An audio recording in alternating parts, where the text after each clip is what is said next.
কত কথা কইতাম রে দুইজন বৈশা পুকুর পাড়ে, সেই সব কথা পড়লে মনে চোখের পানি ঝরে বন্ধু রে। কত কথা কইতাম রে দুইজন বৈশা পুকুর পাড়ে, সেই সব কথা পড়লে মনে চোখের পানি ঝরে বন্ধু রে।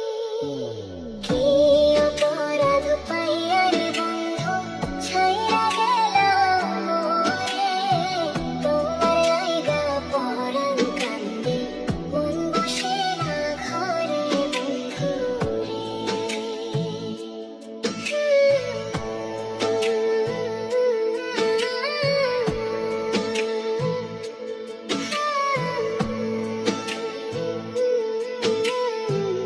বাড়ির পাশের কদম গাছে বসে কত টিয়া, আমার মনে কষ্ট দিয়া করে করলা প্রিয়া।